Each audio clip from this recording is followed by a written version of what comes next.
हिंद मेरे दोस्तों, आपका स्वागत है आपके अपने यूट्यूब चैनल प्रीतम अकेडमी परिवार में। मैं सूरज कुमार।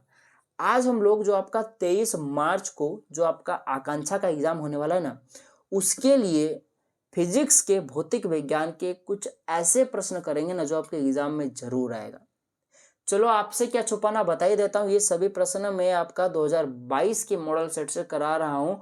और अगर आप लोग सारे मॉडल सेट कर लेते हो, प्रीवियस ईयर क्वेश्चंस कर लेते हो, साथ ही साथ उससे रिलेटेड अगर क्वेश्चंस कर लेते हो, तो आपका सिलेक्शन सुनिश्चित हो जाएगा। और ये सब करना कोई भारी बात है नहीं, ठीक है। हाँ, पर इसके लिए एक फिक्स एक अच्छे गाइडेंस की ज़रूरत होती है, जो कि मैं आपको दूंगा। टेंशन नहीं लेना है, मैं बहुत अच्छे से क्वेश्चंस कराऊंगा, सारे सेट्स को अच्छे से कवर करूंगा, एक एक चीज़ बारीकी से समझाऊंगा, साथ ही साथ उससे रिलेटेड प्रश्न भी कराऊंगा। टेंशन बिल्कुल भी नहीं लेना है आपको, ठीक है। मैथमेटिक्स हो गया या फिजिक्स के जो न्यूमेरिकल होते हैं, मैथमेटिक्स से रिलेटेड जो फिजिक्स के क्वेश्चंस होते हैं, जिसमें आपको करंट वरेंट निकालना पड़ता है, ये सभी मैं अच्छे से कराऊंगा। हो सके तो बोर्ड में मैं आपको करा दूंगा, पर सब कुछ कराऊंगा, टेंशन नहीं लेना है, ठीक है। सब कुछ कराऊंगा, क्योंकि आपको पता है कि इसका लेवल थोड़ा सा टफ होता है। तो भाई साहब बिल्कुल भी डरना नहीं है, अच्छे से करा दूंगा मैं। बाकी आपका बस काम यही, जो मैं क्वेश्चंस कराऊंगा बस उतना करिएगा, आपका सुनिश्चित हो जाएगा आपका सिलेक्शन। ये 100% तय है, ठीक है। बस आप लोग अच्छे से पढ़ो।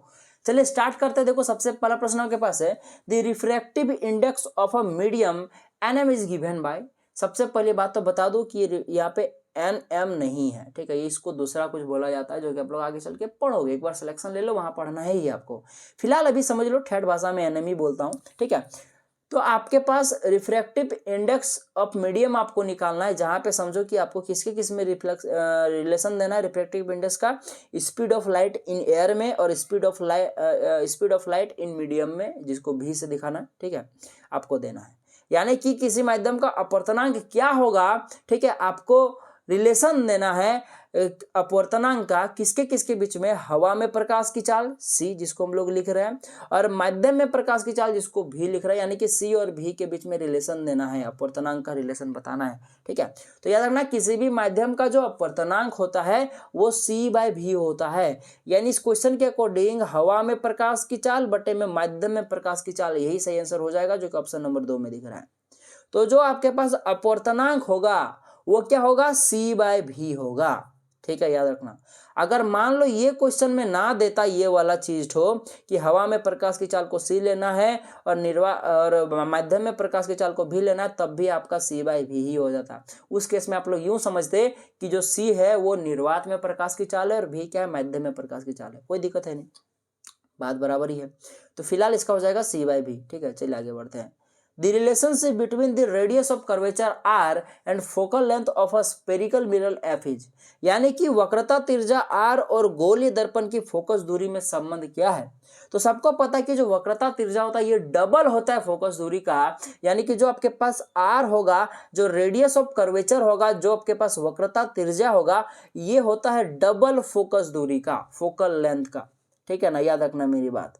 तो यहां से देखो r बराबर में 2f, इसका ट्रू रिलेशन हो गया। तो ऐसा ऑप्शन में आपको कहां दिख रहा है, कहीं भी नहीं दिख रहा है। f बराबर में 2r दिख रहा है, तो गलत हो जाएगा। तो हम लोग एक काम करते हैं, इस 2 को इधर भागा में भेज देते, तो क्या हो जाएगा, फोकल लेंथ इक्वल टू हो जाएगा r/2 हो जाएगा, जो कि ऑप्शन नंबर 3 में दिख रहा है, यही सही आंसर हो जाएगा। जो आपके पास फोकस दूरी होगा वो वक्रता त्रिज्या का आधा होता है, ये भी बात सही है, ठीक है। चलिए आगे बढ़ते हैं। अच्छा, नेक्स्ट जो प्रश्न है, the effective diameter of a circular outline of a spherical lens is called its aperture. यानी कि गोलीय लेंस की वक्रताकार रूपरेखा का प्रभावी व्यास क्या कहलाता है, द्वारक कहलाता है। डायरेक्टली डेफिनेशन से क्वेश्चन आ गया।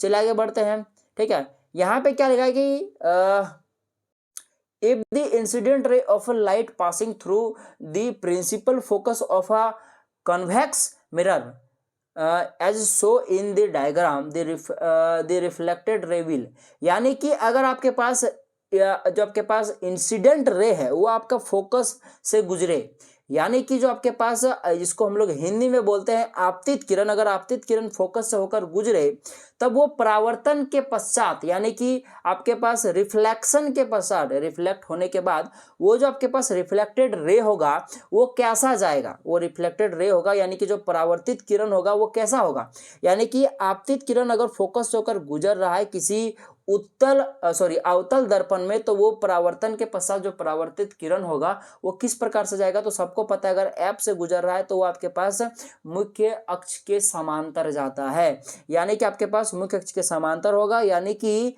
पैरेलल हो जाएगा आपके पास, basically be parallel to the principal axis, parallel जाएगा प्रिंसिपल एक्सिस का, मुख्य अक्ष के समांतर जाएगा। 3 नंबर का ऑप्शन करेक्ट हो जाएगा। अच्छा, ये प्रश्न बहुत बार आता है, ठीक है। ले आएंगे इन दी गिवन फिगर पैरेक्सियल रे आर, देखो हिंदी ध्यान मत देना, पैरेक्सियल रे समझो, एक होता है पैरेक्सियल रे और एक कभी कभी आपके पास मार्जिनल रे पूछ देता है। तो पैरेक्सियल रे क्या होता है कि देखना ये आपका मुख्य अक्ष है, देखो बीच वाला जो है ये आपका को दिखने में आ रहा होगा, देखो ये आपका मुख्य अक्ष है। तो मुख्य अक्ष के जो सबसे समांतर सबसे सामने जो होगा वो आपका पैरेक्सियल रे होता है, ठीक है ना। जो आपके पास प्रिंसिपल एक्सिस होता है इसके सामने जो किरण होती है आपके पास वो होती है पैरेक्सियल रे। तो इसके सामने देखो ये वाला है ए बी है, यानी कि इसका सही आंसर हो जाएगा ए, ठीक है, ए बी सही आंसर हो जाएगा पैरेक्सियल रे। और एक पूछता है आपके पास मार्जिनल रे, तो मार्जिनल रे देखना कि जो आपके पास प्रिंसिपल एक्सिस से मुख्य एक्सिस से दूर कौन वाला किरण, तो देखो दूर ये वाला और ये वाला है, यानी कि सी डी और ई एफ, सी डी और ई एफ जो हो जाएगा ये मार्जिनल रे हो जाएगा। तो हमें मार्जिनल पूछता तो ये दोनों सही आंसर हो जाता, लेकिन अगर आपके पास देखा जाए तो पैरेक्सियल रे पूछा है तो आपके पास ए बी सही आंसर हो जाएगा, क्योंकि ये सबसे सामने है मुख्य अक्ष का, जो सबसे ज्यादा सामने होता है वो आपका पैरेक्सियल रे कहलाता है और जो दूर होता है उसको मार्जिनल रे कहते हैं, ठीक है। तो पैरेक्सियल और मार्जिनल में कंफ्यूज नहीं होना है। चलिए आगे बढ़ते हैं। किसी सामान्य आंख की निकटतम बिंदु की दूरी होती है, सीधा सीधी पूछो, the distance of the near point of a normal I is about, यानी कि मानव आंख का, ह्यूमन आई का सबसे न्यूनतम दूरी क्या होता है जिसे वो स्पष्ट देख पाता है, तो 25 सेंटीमीटर होता है, याद रखना मेरी बात। और दूरतम कितना मैक्सिमम में से मैक्सिमम लेंथ तक वो देख सकता है, डिस्टेंस तक देख सकता है, तो वो इन्फिनिटी हो जाएगा, अनंत दूरी तक देख सकता है। लेकिन सामने बात करूं तो वो 25 सेंटीमीटर ज्यादा सामने वाली वस्तु को देख नहीं पाएगा, उसका धुंधला नजर आएगा, दिमाग में दर्द होने लगेगा, ठीक है। चलिए नेक्स्ट प्रश्न आपके पास, दी कॉन्वेक्स लेंस फॉर्म आपके पास नेवियस real image of an object when, यानी कि उत्तल लेंस किसी वस्तु का हरासित मतलब छोटा प्रतिबिंब बनाता है, कब, जब जो आपके पास u यानी कि जो आपके पास जो ऑब्जेक्ट का जो डिस्टेंस है, यानी कि जो आपके पास बिंब की जो दूरी है वो जब आपका ज्यादा होता है 2f से, यानी कि वक्रता केंद्र, ठीक है ना, वक्रता केंद्र से जब वो ज्यादा होता है तभी आपका क्या होता है, जो प्रतिबिंब बनता है वो हमेशा छोटा बनता है। अगर आपका वक्रता केंद्र पर आ गया बिंब तो उसका प्रतिबिंब जो बनेगा वो सेम साइज का बनेगा, और अगर वक्रता केंद्र से अगर इधर आ गया यानी कि ये एफ के तरफ आ गया या फिर बोले कि ओ के तरफ अगर आना शुरू हो गया, ये प्रकाशिक केंद्र की ओर आने शुरू हो गया आपके पास, तो समझ लो कि वो धीरे धीरे बड़ा होना शुरू हो जाता है। तो याद रखना वो 2f से ज्यादा दूरी पर होना चाहिए u, ठीक है, तभी आपका वो जो प्रतिबिंब बनेगा वो हरासित बनेगा, छोटा बनेगा। चलिए आगे बढ़ते हैं। Number of principal focus of a spherical mirror is, तो देख लेना प्रिंसिपल फोकस का जो आपके पास नंबर होता है एक गोलीय दर्पण का, एक आपके पास स्फेरिकल मिरर का, वो 1 होता है। यही अगर लेंस पूछता तो 2 हो जाता, ठीक है। यानी किसी गोलीय दर्पण की जो मुख्य फोकस की संख्या होती है वो 1 होती है, दर्पण का 1 ही होता है, पर जो आपके पास लेंस होता है उसका 2 होता है, याद रखना मेरी बात। चलिए आगे बढ़ते हैं। देखो मैं आपको क्वेश्चंस तो करा रहा हूं, साथ ही दूसरे रिलेटेड जो भी क्वेश्चंस बन सकते हैं मैं वो भी करा दे रहा हूं, तो बिल्कुल भी टेंशन नहीं लेना आपके पास। लिखा कि निम्नलिखित विद्युत चुंबक के तरंगों में से किसकी उच्चतम ऊर्जा होती है, यानी कि among the following electromagnetic wave which one has the highest energy, तो विजिबल लाइट जो होता है जिसको हम लोग सनलाइट के बोलते हैं, दृश्य प्रकाश से तरंग, इसका जो एनर्जी होगा ये सबसे हाईएस्ट होगा, यूं समझ लो, ठीक है। ऐसा क्यों होता है तो समझो मेरी बात, ये डिपेंड करता है जनरली आपके पास शॉर्टर वेवलेंथ जिससे आपका फ्रीक्वेंसी बहुत ज्यादा हाई होता है, यानी कुल मिलाकर डायरेक्टली आवृत्ति पर फ्रीक्वेंसी पर डिपेंड करता है कि वो किरण कितना ज्यादा एनर्जी होगा, जितना ज्यादा फ्रीक्वेंसी उसका एनर्जी उतना ज्यादा है। तो समझना सबसे ज्यादा होता है गामा रे का, किसका होता है लिख लो आप लोग, गामा रे का, सबसे ज्यादा होता है गामा रे का, उसके बाद होता है एक्स रे का, याद रखना इसको, ठीक है। क्वेश्चन आपका हो सकता है कि इन चारों में से इन सभी में से कोई भी दे दे, तो कंफ्यूजन होना। सबसे ज्यादा होता है गामा रे का, फिर एक्स रे का, फिर अल्ट्रा वायलेट रे का, जिसको हम लोग पारा बैगनी किरण बोलते हैं, ठीक है, अल्ट्रा वायलेट रे का। उसके बाद आपका होता है विजिबल लाइट, जो कि आपका सनलाइट जनरली ट्रीट करते हैं, विजिबल लाइट। उसके बाद होता है इंफ्रारेड, उसके बाद फिर आपके पास होता है माइक्रोवेव, फिर होता है आपके पास रेडियो वेव। फिर से बता देता हूं, सबसे पहले गामा रे, जिसका सबसे ज्यादा फ्रीक्वेंसी हाई होता है, सबसे ज्यादा एनर्जी होता है। उसके बाद होता है एक्स रे का, उसके बाद अल्ट्रा वायलेट रे का होता है, फिर विजिबल लाइट का होता है, फिर इंफ्रारेड रेडिएशन का होता है, फिर माइक्रोवेव का होता है, लास्ट में आपका रेडियो वेव का होता है। सबसे कम रेडियो वेव और सबसे ज्यादा गामा रे, ये भी याद रखिएगा, क्वेश्चन आ सकता है। सबसे ज्यादा गामा रे और सबसे कम रेडियो वेव। तो यहां देखा जाए तो आपके पास सबसे ज्यादा यहां में देखा है तो विजिबल लाइट का होगा। उसके बाद देखा जाए तो आपके पास विजुअल लाइट के बाद इंफ्रारेड वेव का होगा, उसके बाद माइक्रोवेव का होगा, उसके बाद रेडियो वेव का होगा। और ये सब आप लोग इंग्लिश में ही याद रखिएगा तो ज्यादा अच्छा रहेगा, ठीक है, याद रखना मेरी बात। तो 9 नंबर का आपके पास ये सभी दो, आपके पास 9 नंबर का 4 नंबर का ऑप्शन करेक्ट हो जाएगा। चलिए आगे बढ़ते हैं। A person with a defective of a long sightedness should use. समझो, अगर आपके पास दूरदृष्टि दोष वाला कोई व्यक्ति, तो उसको क्या चाहिए, तो उसको उत्तल लेंस चाहिए, कन्वेक्स लेंस चाहिए। और यही अगर आपके पास शॉर्टर साइडनेस का कोई अगर आपके पास बीमारी है, जिसको हम लोग आपके पास निकट दृष्टि दोष बोलते हैं, तो उस टाइम पे उस व्यक्ति को आपका पास कन्वेक्स लेंस या सॉरी कनकेव लेंस, जिसको हम लोग अवतल लेंस बोलते हैं, उसका उपयोग करना पड़ता है। यानी दूर दृष्टि के लिए आपके पास उत्तल लेंस का और निकट दृष्टि दोष के लिए आपके पास अवतल लेंस का। और बात याद रख लीजिएगा, जैसे कि लॉन्ग साइडनेस जो होता है, ये बेसिकली इसका और भी नाम है, इसी को हम लोग देखा है तो हाइपरपिया परमेट्रोपिया, यानी कि हाइपरमेट्रोपिया भी इसको बोलते हैं, और इसको हाइप्रोपिया भी बोलते हैं। यानी कि लॉन्ग साइडनेस बोलो या फिर हाइप्रोपिया बोलो या फिर आपके पास हाइप्रोमेट्रोपिया बोलो, ये तीनों एक ही नाम है, तो कंफ्यूज नहीं होना है कभी। अगर हिंदी वाले बच्चों के लिए मैं एक्चुअली जानकर बता रहा हूँ, क्योंकि दूरदृष्टि दोस्तों यहाँ तो सिर्फ ठीक ठाक लिखा है, तो हो सकता है वहाँ क्वेश्चन में आपको हिंदी में ही दूरदृष्टि ना लिखकर आपका देखा जाए तो हाइप्रोपिया लिखकर हिंदी में हाइप्रोपिया लिखकर दे दे, तो ठीक है। तो आप लोग कंफ्यूज नहीं होना, ये बेसिकली दूरदृष्टि दोष का ही नाम होता है। अच्छा, अब थोड़ा सा निकट दृष्टि दोष के बारे में बता देता हूँ। उसको आपके शॉर्ट साइडनेस तो बोलते ही, उसको मायोपिया बोला जाता है और नियर साइडनेस भी बोला जाता है। तो ये तीनों नाम एक ही चीज का, तो याद रखना, कंफ्यूज नहीं होना है। दूर दृष्टि दोष के लिए उत्तल लेंस और निकट दृष्टि दोष के लिए अवतल लेंस, ठीक है। चलिए आगे बढ़ते हैं। यह कि how many colours the sunlight spectrum है, यानी कि सूर्य प्रकाश स्पेक्ट्रम में कितने रंग होते हैं, तो 7 रंग होते हैं। यानी कि इंद्रधनुष में कितने रंग मिलेंगे आपको, 7 रंग मिलेंगे, ठीक है। चलिए आगे बढ़ते हैं। ऐसे न्यूमेरिकल आ गया ना, तो क्या करा दूं क्या, चलो एक काम करता हूँ, न्यूमेरिकल को मैं फिलहाल के लिए भी स्टॉप मारता हूँ, ठीक है।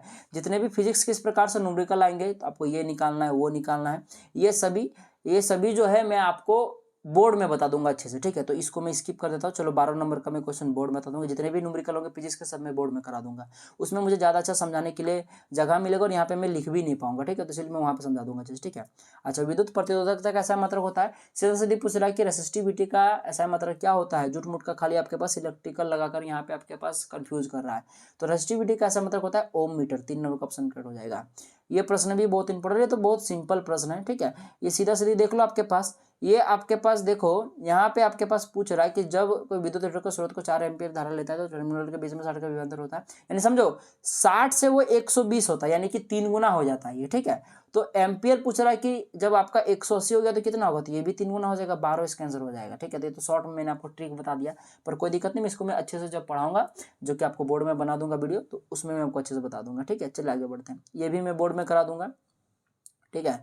चलिए आगे बढ़ते हैं। अच्छा, यहाँ पे नेक्स्ट क्वेश्चन आपके पास है कि unit electric charge is from moved from point A to another point B, the work done in the process is called the potential difference between 2 point. यानी कि एक इकाई आवेश को एक बिंदु से जब दूसरे बिंदु की ओर जाता है, ठीक है ना, तो इस प्रक्रिया को क्या कहा जाता है, इसी प्रक्रिया को हम लोग पोटेंशियल डिफरेंस बोलते हैं पॉइंट ए और बी का, ठीक है, याद रखना मेरी बात। चलिए आगे बढ़ते हैं। उसका 1 नंबर का ऑप्शन कट था joule per coulomb is equal to, अरे जूल पर कूलम क्या होता है सबको पता है, जो वोल्ट होता है वो वर्क डन अपन चार्ज होता है, वर्क डन अपन चार्ज होता है, वर्क डन का तो ऐसा जूल हो गया और चार का तो कूलम होता है, तो जूल पर कूलम आया ना किसका, भी का, यानी कि वोल्ट का, तो आपके पास हो जाएगा 4 नंबर का ऑप्शन कट हो जाएगा। चलिए आगे बढ़ते हैं। In a circuit ammeter is always connected in parallel, ये तो गलत बात है, यहीं आगे पढ़ने का जरूरत ही नहीं है, क्योंकि ए मीटर को पैरेलल में नहीं सीरीज में कनेक्ट किया जाता है। तो ये क्वेश्चन नेक्स्ट क्या है आपके पास, ऑप्शन है आपके पास ए मीटर और voltmeter both are connected in series, गलत बात है, ठीक है, दोनों को सीरीज में कनेक्ट नहीं करते, सिर्फ ए मीटर को सीरीज में कनेक्ट करते, वोल्ट मीटर को हम लोग पैरेलल में कनेक्ट करते हैं, तो ये भी गलत है, ये भी गलत है 3 नंबर का, क्योंकि दोनों को बोल रहा है कि कनेक्ट के पैरेलल में, गलत बात है, क्योंकि सीरीज में कनेक्ट करते हैं मीटर को। 4 नंबर का सही क्यों, देख लो यहाँ पे लिखा है कि ammeter is always connected in series, जो कि सही बात है, and voltmeter is always connect जो होता है वो आपके पास पैरेलल में होता है, यानी कि जो आपके पास ए मीटर जो होता है, जो धारा मापने का काम करता है, इसको हमेशा हम लोग श्रेणी क्रम में जोड़ते हैं, और जो वोल्ट मीटर होता है जो कि विभवांतर मापने का काम करता है, इसको हमेशा हम लोग पार्श्व क्रम में या समांतर क्रम में, एक ही नाम है, ठीक है, उसमें जोड़ते हैं, ठीक है, तो ये 4 नंबर का ऑप्शन कट हो जाएगा। चलिए आगे बढ़ते हैं। मैं हिंदी इंग्लिश दोनों टाइप के बच्चों को लेकर चल रहा हूँ, तो किसी प्रकार कठिनाई नहीं होना चाहिए। ये भी एक न्यूमेरिकल आ गया, एक्चुअली ये भी बहुत सिंपल है, ठीक है, तो सब मैं करा दूंगा, टेंशन मत लो, या ये भी आपका न्यूमेरिकल है। तो फिलहाल आज हम लोग इतना ही करते हैं, स्टॉप मार देते हैं, बाकी तो मैं आपको कराता रहूँगा, ठीक है। तो वीडियो कैसा लगा आप लोग कमेंट करके मुझे जरूर बताइएगा। अगर वीडियो पसंद आए तो लाइक जरूर कीजिएगा, साथ अपने दोस्तों तक जरूर शेयर कर सकते हो। देख सकते हो ये आपका आकांक्षा 2022 का सेट 2 वाला मॉडल पेपर था, ठीक है, सभी में करा दूंगा, और मैंने इससे रिलेटेड जितने भी प्रश्न बन सकते थे मैंने वो भी करा दिया है। तो भाई साहब बिल्कुल भी सुनिश्चित हो जाओ, आप लोग टेंशन नहीं लेना आपको, ठीक है। तो मिलते हैं अगले वीडियो में, तब तक के लिए जय हिंद, जय भारत, और आपका दिन शुभ हो।